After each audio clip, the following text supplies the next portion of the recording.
Magandang araw!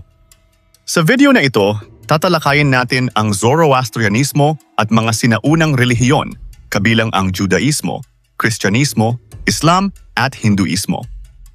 Aalamin natin ang kanilang pinagmulan, mga aral, banal na aklat, implikasyon sa lipunan, at mga bansang patuloy na nagsasagawa ng mga relihiyong ito. Ngunit bago yan, alamin muna natin ang kahulugan ng relihiyon. Ang salitang relihiyon ay maaaring mayugnay sa dalawang salitang Latin, religio at religare.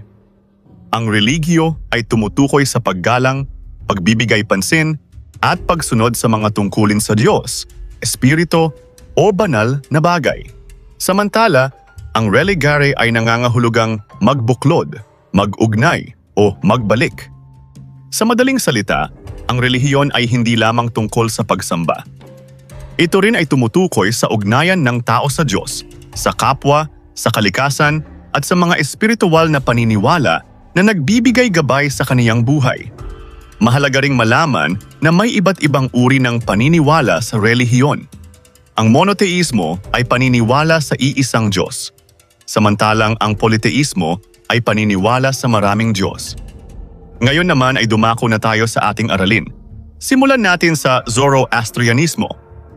Ang Zoroastrianismo ay isang sinaunang relihiyon na nagmula sa Iran bago pa dumating ang Islam.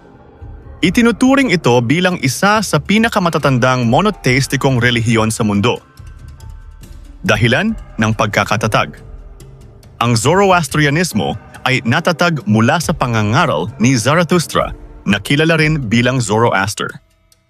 Ayon sa tradisyon, nagsimula ang kaniyang pangangaral matapos siyang magkaroon ng banal na pangitain tungkol kay Ahura Mazda, ang kataas-taasang Diyos. Mula rito, itinuro ni Zarathustra ang pananampalataya sa iisang Diyos at ang pagpili ng tao sa kabutihan laban sa kasamaan. Aral at banal na aklat. Isa sa pangunahing aral ng Zoroastrianismo ang labanan sa pagitan ng mabuti at masama. Kinakatawan ni Ahura Mazda ang kabutihan at liwanag, samantalang si Angra Mainyu, na kilala rin bilang Ahriman, ay kumakatawan sa kasamaan at kadiliman. Mahalaga sa relihiyong ito ang paggawa ng mabuti, pagiging tapat, pagtataguyod ng katarungan, at pagpili sa katotohanan. Ang mga tagasunod nito ay hinihikayat na isabuhay ang mabuting kaisipan, mabuting pananalita, at mabuting gawa. Implikasyon ng pagkakaroon ng relihiyon sa lipunan. Malaki ang naging impluwensya ng Zoroastrianismo sa mga kultura at relihiyon sa kanluran. Nakaimpluwensya ito sa mga kaisipang panrelihiyon tungkol sa mabuti at masama, liwanag at dilim, at pananagutan ng tao sa kaniyang mga ginagawa.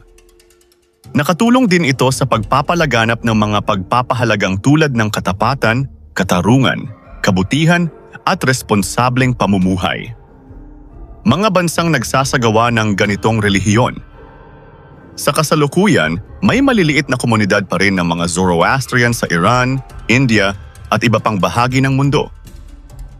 Ngayong nalaman mo na ang tungkol sa Zoroastrianismo, talakayin naman natin ang Judaismo. Ang Judaismo ay isang sinaunang relihiyon, kultura, at filosofiya na nagmula sa kasaysayan at tradisyon ng mga Israelita na mas kilala bilang mga Hudyo. Itinuturing din ang Judaismo bilang isa sa pinakamatatandang monoteistikong relihiyon sa mundo. Dahilan ng pagkakatatag. Ang Judaismo ay nagsimula mula sa kasunduan ng Diyos sa mga Israelita at kay Abraham.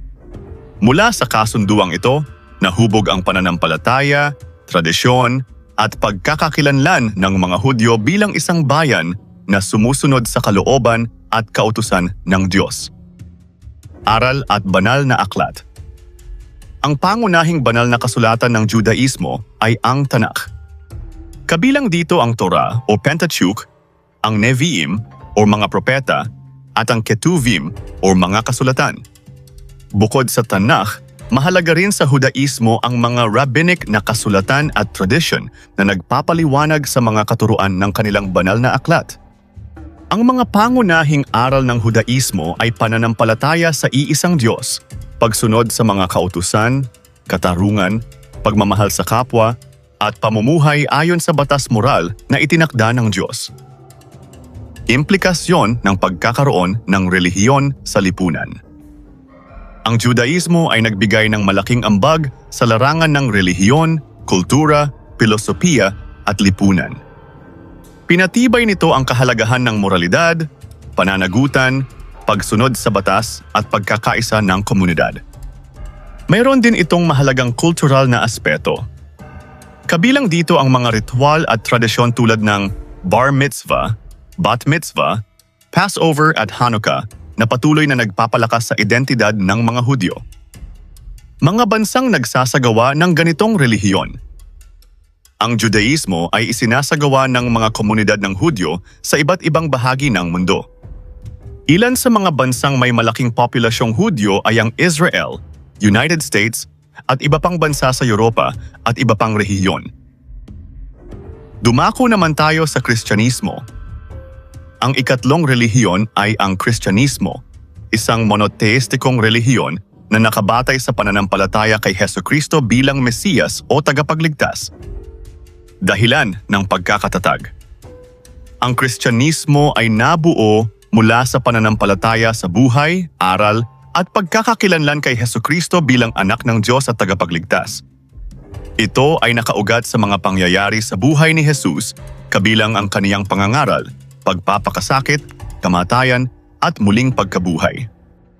Aral at banal na aklat.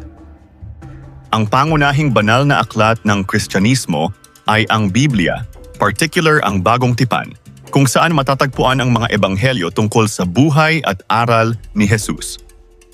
Kabilang sa mga pangunahing doktrina ng Kristyanismo ang paniniwala sa iisang Diyos, ang Trinidad, ang kapanganakan ni Jesus mula kay Birheng Maria, ang kaniyang kamatayan at muling pagkabuhay, at ang pangako ng kaligtasan sa pamamagitan ng pananampalataya at biyaya ng Diyos. Mahalaga rin sa Kristyanismo ang pag-ibig sa Diyos at kapwa, pagpapatawad, pagtanggap sa biyaya at pagsunod sa mga aral ni Jesus. Implikasyon ng pagkakaroon ng relihiyon sa lipunan. Sa kasaysayan, malaki ang naging bahagi ng Kristyanismo sa kultura, lipunan at kasaysayan ng kanlurang mundo.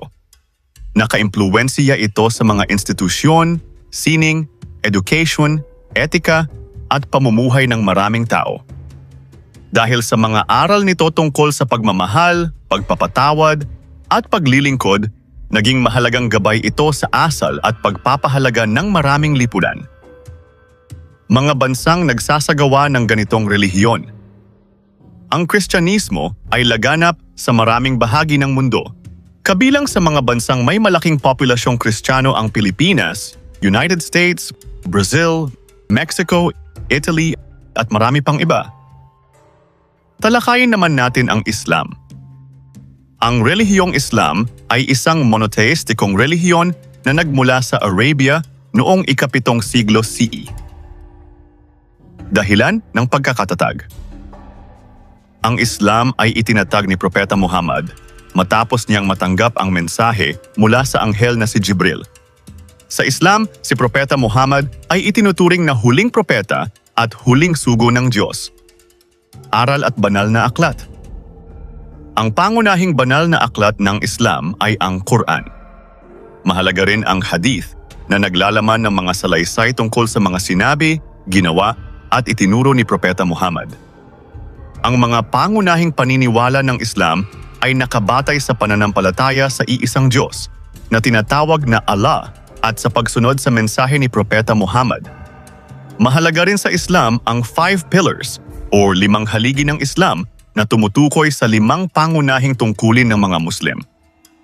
Kabilang dito ang shahada o pagpapahayag ng pananampalataya, salat o pagdarasal ng 5 beses sa isang araw, zakat o pagbibigay ng limos, saum o pag-aayuno sa buwan ng Ramadan, at hajj o paglalakbay sa Mecca. Implikasyon ng pagkakaroon ng relihiyon sa lipunan. Ang Islam ay nagbibigay ng gabay hindi lamang sa pananampalataya kundi pati na rin sa pamumuhay. Mayroon itong mga batas moral at legal na batayan na tinatawag na Sharia. Ang Sharia ay nagbibigay ng alituntunin sa pamumuhay, pananamit, pakikitungo sa kapwa, at iba pang bahagi ng buhay ng mga Muslim. Malaki rin ang naging impluwensya ng Islam sa kultura, politika, lipunan, ekonomiya, sining, agam, at kasaysayan ng mga bansang may populasyong Muslim. Mga bansang nagsasagawa ng ganitong relihiyon. Ang Islam ay isa sa pinakamalalaking relihiyon sa mundo. Kabilang sa mga bansang may malaking populasyong Muslim ang Saudi Arabia, Indonesia, Pakistan, Iran, Malaysia, at marami pang iba. Ang huli sa mga relihiyong ating tatalakayin ay ang Hinduismo, isang sinaunang relihiyon at kultura na may malalim na pinagmulan sa India. Dahilan ng pagkakatatag. Ang Hinduismo ay umusbong sa India mula sa sinaunang paniniwala, kultura, at tradisyon. Hindi tulad ng ibang relihiyon, wala itong tiyak na nagtatag. Sa halip, unti-unti itong nahubog mula sa iba't ibang pananampalataya, kaugalian, at espiritual na kaisipan ng sinaunang India. Aral at banal na aklat. Ang Hinduismo ay may malawak na hanay ng mga doktrina at paniniwala. Kabilang dito ang konsepto ng karma, reincarnation, at moksha. Ang karma ay tumutukoy sa batas ng sanhi at bunga, kung saan ang bawat kilos ng tao ay may epekto sa kaniyang kasalukuyan at susunod na buhay. Ang reinkarnasyon ay paniniwala na ang kaluluwa ay muling isinisilang sa bagong katawan matapos ang kamatayan. Samantala, ang moksha ay ang espiritual na paglaya ng kaluluwa mula sa paulit-ulit na siklo ng kapanganakan, kamatayan, at muling pagsilang. Marami ring banal na teksto ang Hinduismo, kabilang ang Vedas, Upanishads, Bhagavad Gita, Ramayana, at Mahabharata. Kilala rin sa Hinduismo ang pagsamba sa maraming Diyos at Diyosa tulad nina Brahma, Vishnu, Shiva, Lakshmi, Saraswati, at Ganesha. Dahil dito, makikita sa Hinduismo ang katangian ng politeismo, bagamat may iba't ibang pananaw din sa Hinduismo tungkol sa Diyos at sa banal. Implikasyon ng pagkakaroon ng relihiyon sa lipunan. Malaki ang impluwensya ng Hinduismo sa kultura at pamumuhay ng mga tao, lalo na sa India. Nakikita ito sa kanilang mga seremonya, ritual, kapistahan, sagradong gawain at pang-araw-araw na pagpapahalaga. Dahil sa mga aral nito tungkol sa karma, reinkarnasyon, at moksha, nahubog nito ang pananaw ng mga tagasunod tungkol sa pananagutan, moralidad, at layunin ng buhay. Mga bansang nagsasagawa ng ganitong relihiyon. Ang Hinduismo ay pangunahing isinasagawa sa India, ngunit meron ding mga Hindu sa Nepal, Bangladesh, Indonesia, lalo na sa Bali, at iba pang bahagi ng mundo na may populasyong Hindu. Sa kabuuan, makikita natin na ang Zoroastrianismo, Judaismo, Kristyanismo, Islam, at Hinduismo ay may kani-kaniyang pinagmulan, aral, banal na aklat, at impluwensya sa lipunan. Bagamat magkakaiba ang kanilang paniniwala at tradisyon, pare-pareho silang nagbigay ng gabay sa pamumuhay ng tao. Tinulungan ng mga relihiyong ito ang mga komunidad na bumuo ng mga batas moral, kultura, ritual, at pagpapahalagang patuloy na nakaaapekto sa mundo hanggang ngayon.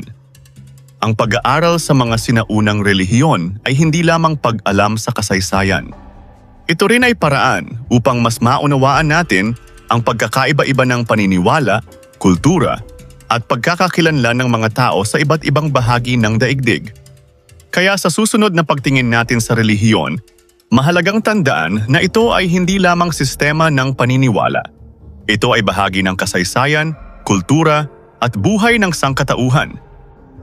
At diyan nagtatapos ang ating aralin tungkol sa Zoroastrianismo at mga sinaunang relihiyon, kabilang ang Judaismo, Kristyanismo, Islam, at Hinduismo. Kung nakatulong sa iyo ang video na ito, huwag kalimutang i-like, mag-subscribe, at i-click ang notification bell para lagi kang updated sa mga susunod nating aralin. Hanggang sa muli, maraming salamat sa inyong panonood.